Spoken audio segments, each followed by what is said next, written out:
Episode के start में तीनों रिलीजन्स के मास्टर्स अपनी पावर्स को एक्टिवेट कर लेते हैं और उसे उस बेल के अंदर ट्रांसफ़र कर देते हैं, जिससे वो तीनों उस बेल की पावर से शियाओ पे अटैक कर देते हैं।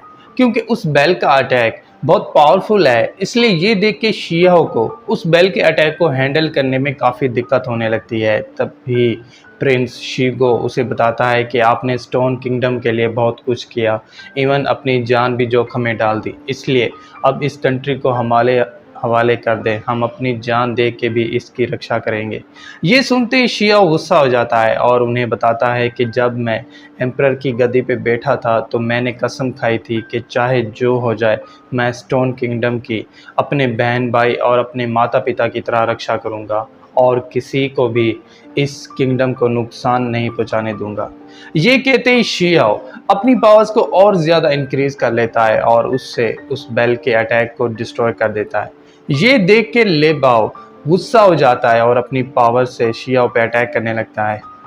क्योंकि शियाओ उस बेल के अटैक से काफ़ी हर्ट हो गया था, इसलिए इसका फ़ायदा उठा के तीनों रिलीजन्स के बंदे एक साथ मिलकर शियाओ पे अटैक करने लगते हैं और उसे हर्ट करने की कोशिश करने लगते हैं, जिससे उनके अटैक लगने से शियाओ और ज़्यादा हर्ट हो जाता है। तभी उस बेल के अटैक से स्टोन किंगडम का बैरियर टूटने लगता है, जिससे फायर बॉल्स नीचे ज़मीन पे गिरने लगती हैं। क्योंकि इससे स्टोन किंगडम के लोगों की जान जा सकती थी, इसलिए ये सोच के शियाओ बहुत ज़्यादा गुस्सा हो जाता है और अपनी पावर्स को इंक्रीज कर लेता है। सिर्फ यही नहीं, वो अपनी पावर्स से उस बेल के अटैक को भी रोकने लगता है ताकि इससे स्टोन किंगडम के लोगों की रक्षा कर सके। क्योंकि शियाओ उन्हें बचाने की खातिर अपनी जान जोखिम में डाल रहा था, इसलिए ये देख के स्टोन किंगडम के लोग उसके आगे झुक जाते हैं और उसकी सेफ्टी के लिए प्रे करने लगते हैं। तभी वो तीनों रिलीजन्स के बंदे अपनी पावर्स को और ज़्यादा इंक्रीज कर देते हैं और उन पावर्स को उस बेल के अंदर ट्रांसफ़र कर देते हैं, जिससे उस बेल की एनर्जी और ज़्यादा बढ़ जाती है और उसके लगने से शियाओ काफ़ी हर्ट हो जाता है। तभी शियाओ के अंदर एम्परर की पावर्स इंक्रीज होने लगती हैं, यानी उसके अंदर ड्रैगन स्पिरिट की पावर्स बढ़ जाती हैं और उसकी इंजरीज वहीं पे हील हो जाती है। क्योंकि शियाओ की एनर्जी इंक्रीज होने के साथ साथ उसकी इंजरीज भी हील हो गई थी, इसलिए ये देख के तीनों रिलीजन्स के बंदे शॉक रह जाते हैं, जिस पे बिना वेट किए शियाओ अपनी ड्रैगन स्पिरिट की पावर्स को एक्टिवेट कर लेता है और उससे उस बेल पे अटैक कर देता है, जिससे वो बेल वहीं पे डिस्ट्रॉय हो जाती है। क्योंकि शियाओ ने उस बेल को पूरी तरह से डिस्ट्रॉय कर दिया था, इसलिए ये देख के स्टोन किंगडम के लोग खुश होने लगते हैं। तभी तीनों रिलीजन्स के बंदे अपनी पावर्स को एक्टिवेट कर लेते हैं और उन पावर्स को एक दूसरे के साथ कंबाइन करके एक कंबाइन अटैक बना लेते हैं और उससे शियाओ पे अटैक करने लगते हैं। मगर शियाओ अपनी ड्रैगन पावर्स से उन पे अटैक कर देता है, जिसके लगने से उनका अटैक वहीं पे डिस्ट्रॉय हो जाता है। क्योंकि शियाओ की पावर्स उनसे कई गुना ज़्यादा बढ़ चुकी थी, इसलिए ये देख के तीनों रिलीजन्स के बंदे वहाँ से भागने की कोशिश करने लगते हैं। मगर शियाओ अपनी एनर्जी से एक बैरियर बना लेता है और उन्हें उस बैरियर के अंदर बंद कर लेता है।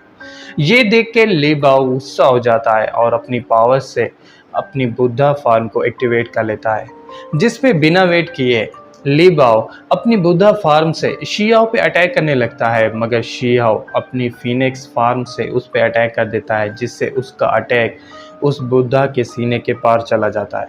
ये देख के ली बाओ और ज़्यादा गुस्सा हो जाता है और अपनी पावर्स को इंक्रीज कर लेता है और उससे शियाओ पे अटैक कर देता है।